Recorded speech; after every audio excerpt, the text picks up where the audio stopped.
All right, we're back with the Element Enduro and the TGH Titan chassis, which is an upgrade chassis for the Element. And today what I'm going to do is attempt to install it all in one shot, and let's see how it goes.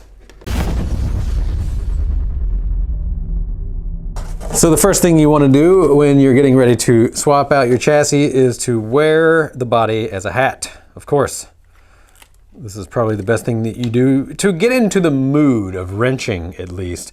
But at some point you'll realize that it's messing up your hair, and maybe you're on camera and maybe your cameraman can tell you if your hair has any weird cowlicks anywhere. So are we good? We good? Yeah, all right. I mean, kind of, but we're good enough, huh? Right up front. Yeah. That's fine. Yeah. That's fine. Perfect. The best thing about having a cameraman is that there's actually somebody else in the room to talk to. So to do this kit swap, this chassis swap, we basically need to take everything off of the rails. I'm gonna try to do this the lazy way and just unbolt the rails and then bolt everything back in. We'll see if it works. Sometimes it does. I don't see why it shouldn't on this build.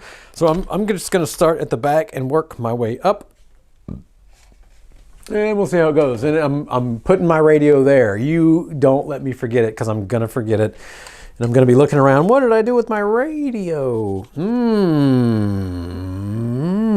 know, there's gonna be so many screws for this that I feel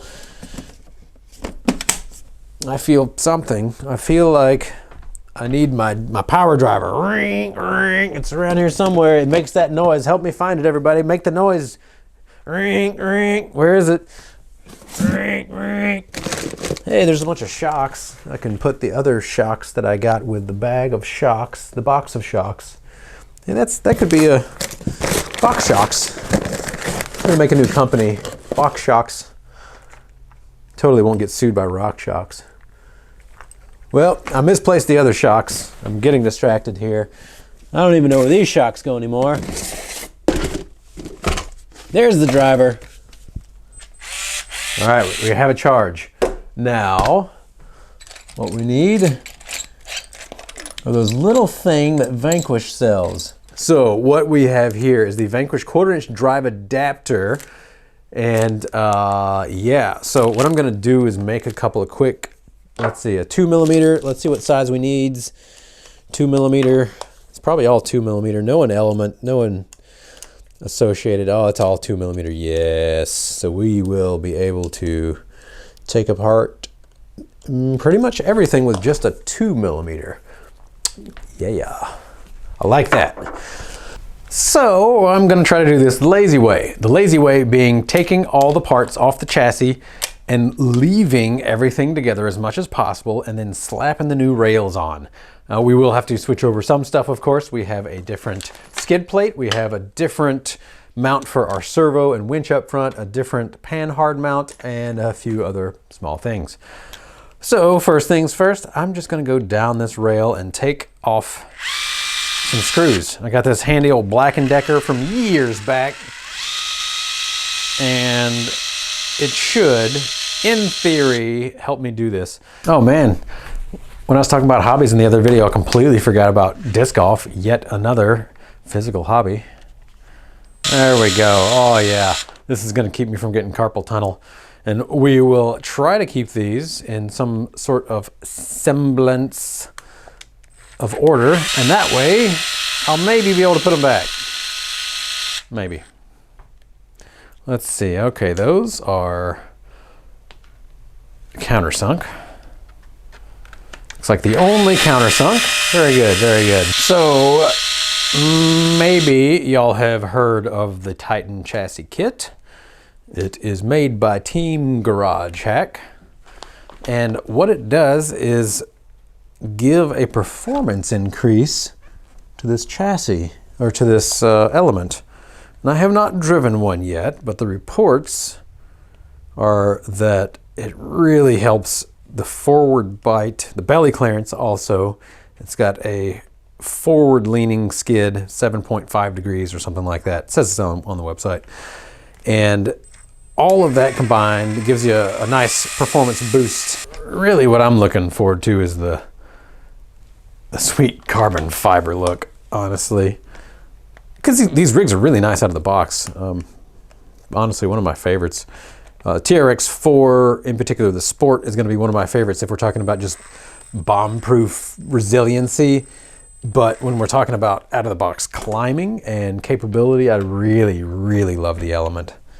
It is a fantastic rig. This will probably be the hardest part. There are nuts on the back side of this, so we need to hold our nuts so that we can extract the screw. That should be enough. That sounded like enough. And then what I'm gonna do, just so that I know, I'm gonna put that back on. We're gonna thread this nut back on the screw. That way we don't misplace it by accident. There we go. Yeah, I'm just gonna put these in line on my we're gonna call that a parts tray. 100 and probably 170 gram or 171 gram parts tray. Let's look. Is it on here? It should be on here. Yeah. Nope. Not on there. Oh well. Sorry.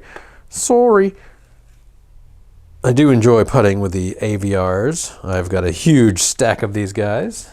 Gals, whatever they prefer.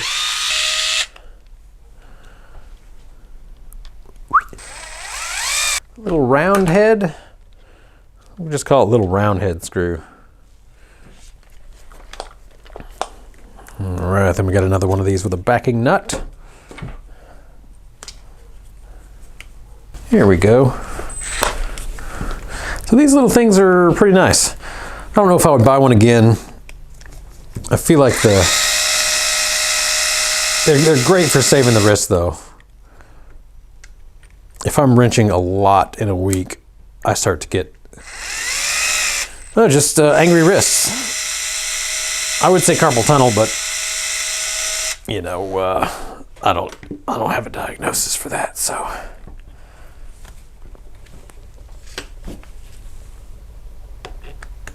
Yes. Now, what else? What else can I talk about today? In the last couple videos that we shot, I've been talking about, you know, hobbies and stuff like that. What kind of hobbies we had growing up. And I was talking about how I've invested a lot of my hobby into physical hobbies. Riding bikes growing up. And crawling, honestly, rather physical. Let's see, what else do we have? Mountain biking. I've been a BMX and mountain bike rider pretty much all my life, as long as I'm physically able to, at least. Cut some of these zip ties. I totally forgot about disc golf, and it also being a physical hobby. But out of all the hobbies, even though it is the most physical, it is also one that I feel like, well, I was able to get back to it a lot quicker after breaking the knee. But lots of hobbies. It's nice that we have the availability of so many hobbies in our lives, to tell you the truth. That is at least how I feel. That it is kind of a blessing in ways. But at the same time, it's, you know, heavy consumerism. Not gonna shy away from that, although it is slightly odd for me to do any sort of finger wagging to consumerism when I literally sell toys for a living. You've heard me talk about this here and there, that it's an odd position to be in. I feel the draw to say, you know what, maybe we shouldn't be buying so much stuff. Maybe we shouldn't be driving all around the US or the globe or whatever. You know, that's not the best thing for the planet. But to tell you the truth, the planet's gonna be fine. It's us that we need to worry about. But in this fantastic day and age, we are afforded just so much variety and opportunity. I have so many hobbies. I have so many discs, these plastic molded discs that come from petroleum distillates. Precious petroleum distillates. I feel like this is the start of some 1950s commercial. Precious petroleum distillates. Your life depends on them. What do you do for your local petroleum distillate distributor? You should probably pay him a visit. Maybe give him a fresh cup of milk. Because, you know, back in the 50s, everybody had fresh cups of milk. You should come smoke a fine cigarette with your petroleum distillate distributor. Everybody likes cigarettes. And some of the old commercials from the 50s are pretty wild, though. They are pretty wild. Different time. A different time. I'm assuming that most of y'all are about the same age as me. I just turned 40. And I know from, of course, YouTube metrics and also my website that our average customer is between 35 and 45. So you probably were raised by parents that either grew up in the 50s or were raised by parents that grew up in the 50s, depending on where you fall in that spectrum. And yeah, it's a wild era back then. I can only imagine. I mean, coming out of World War II, it was such, excess. There was, of course, control of the world and the resources as far as the U.S. is concerned. So they really played that to the advantage of consumers for a long time. I can just only imagine. And that's also the era where lawn care became a coveted thing. Don't let your neighbor catch you having dandelions in your yard. Oh, heaven forbid dandelions. They're so unsightly. What do dandelions do? Dandelions are completely useless if we ignore the fact that they pull nutrients up from the deep portions of the soil and transport them to the top and build organic matter on top of that, as well as being some of the first bee food that comes out during the year. So if we completely ignore all of their good ecological benefits, then they're absolutely useless. Nothing but an eyesore that children love to spread around and blow the puffballs. It's a conversation that me and my neighbor have actually had a whole bunch over the years.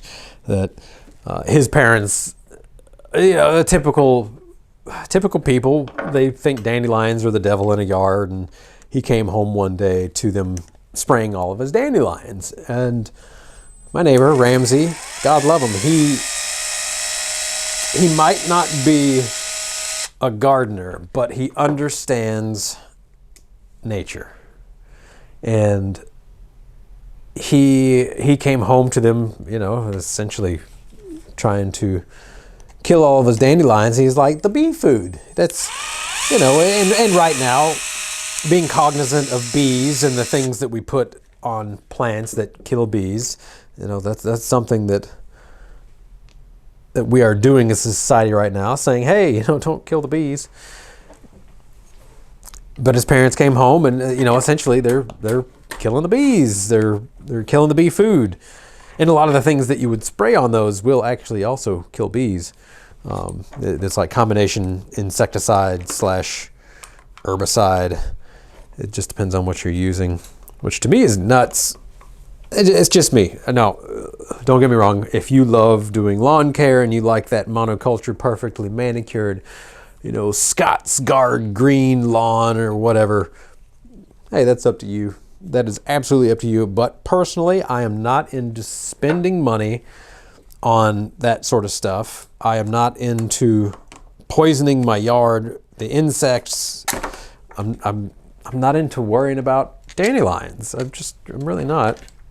I kind of love dandelions. Matter of fact, when spring comes along, the first things that pop out are dandelions, and we have violets here. And so it's this really, my yard is this just beautiful yellow and purple when springtime rolls around. I love it. So You can send your dandelions my way. I will take them. Right, I've got this mess now of parts. Maybe I'll just continue to take the parts off the rails. I was going to try to do like a half and half, put one rail on, finish the other side, do the other rail. But I shall just stay the course. We'll take this all apart. We got all of our bolts lined up. We should be golden, just like a dandelion. But maybe the reason why I don't feel like killing dandelions is because I'm also trying to grow food in my yards at this point. Less green stuff, less grass, more food, or food for animals, for all that it matters. I could eat the animals too if I was hungry. And because of that, I don't feel right putting chemicals, putting pesticides. You know, oh no, the grubs are gonna be grubs. Who knows?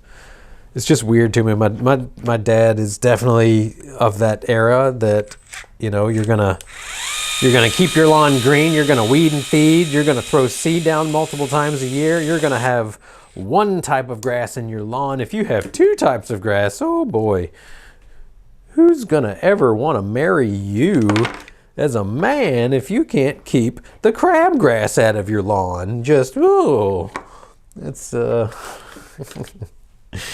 I mean, but that's the job of the marketing people at whatever companies is, you know, their job is to literally make you think that you need things that you don't need. And so they've done a great job at that, I suppose.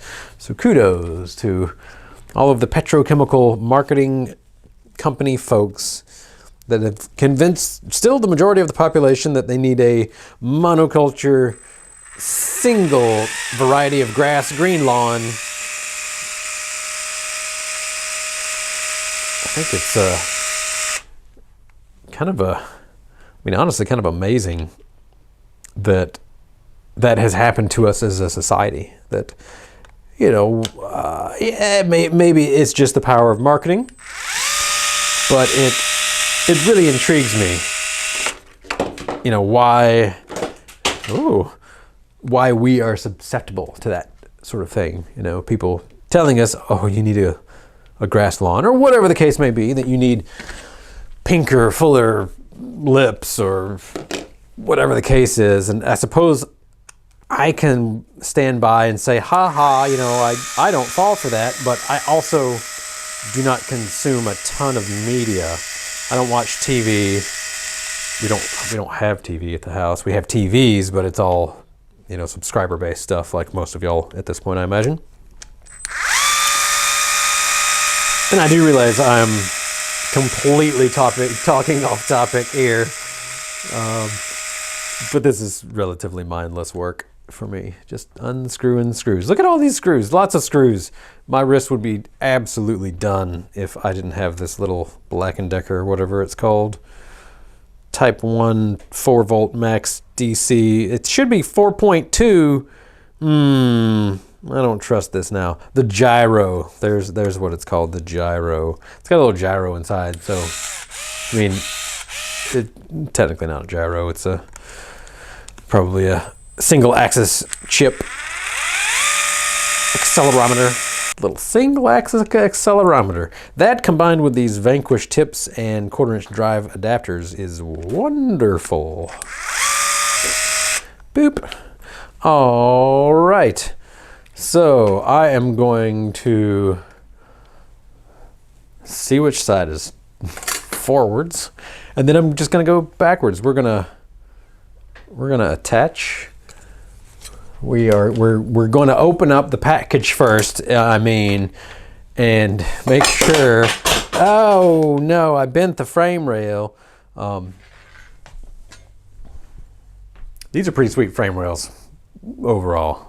Really nice stamped steel. I'll probably keep those for another project, as you know me. I kind of hoard. I hoard stuff. All right, I'm gonna open up this package. This one right here. Hey, it's got hardware, so I may not even have to reuse this old hardware. That's pretty nice of them. Oh yeah, all kinds of stuff. Hey, K&K Hardware. What up, Mike? I know Mike's not actually in this bag, but you know what though? I can smell his house. It smells like hardware. Grease and hardware. And I bet you that is what Mike's house smells like. All right, so we got a bunch of screws in here. There is probably some place online that I could go look, but you know me, I like to make things hard on myself. So I'm just going to ignore that bag of hardware for the time being. This is all black oxide. So if it was stainless, I would switch it to the stainless, but since we already got some black oxide, yeah, I'm just gonna put this stuff back on. We'll see how it bolts together. Maybe I'll make some mistakes along the way. So first thing, I think I'm gonna put the front and rear bumper on and then just lay it on top of this heap mangled mess, and we'll be good. We'll be good to go. All right, 1, 2, buckle my shoe. So I'm going to try to put this stock body back on. I'm not sure how that's going to work with these new shock hoops. Maybe body mount. We'll see. I'll figure it out. But that is the only thing that I didn't really look at before I got myself into this pickle, was how the body mounts are going to go. There we go. If I can get that going in. Yeah, perfect. Now it started, we can use the power. I have the power.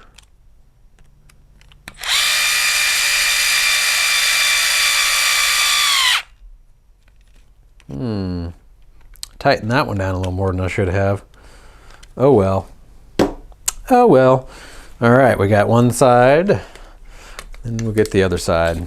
And I suppose I could be building this on the table, and it'd be a little easier, but I'm just gonna do it in midair for the fun of it. That's right.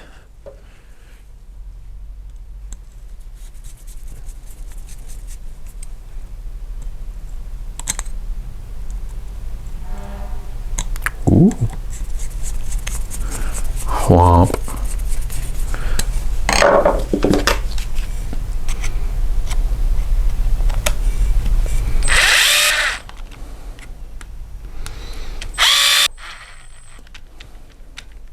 All right, she's looking good so far. It almost looks like a chassis.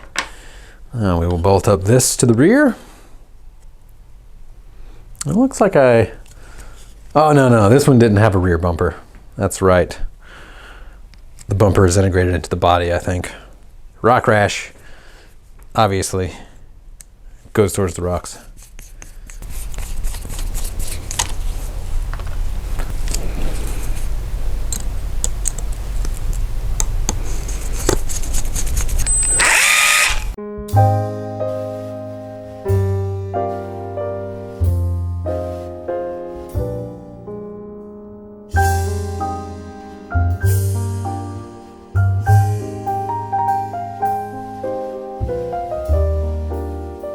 One thing I should note, it looks like I'm getting a lot of carbon fiber dust on me with this. So before you do any work, you may want to wipe off the edge of those rails. Usually, as long as the carbon fiber dust is small enough, you're not going to get particles into your fingers or anything like that. But just as a forewarning, just a teeny bit of carbon fiber dust coming off of this, and there is a little potential for, kind of like fiberglass in your finger situation. So be aware. Oh, I bet I know what some of those spacers are for. Probably for spacing this up just a hair. In the meantime, I'm just gonna loosen it a touch.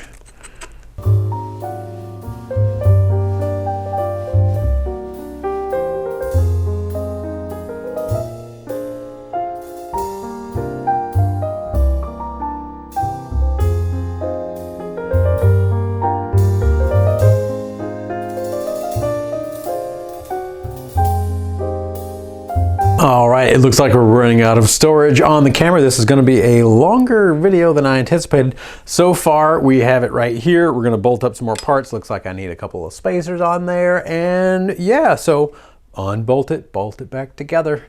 Next time when we pick up, I will probably have this done. If not, we'll just wrench some more. So if you do have any questions, leave them down below. Do my best to get to them. As always, have a wonderful day.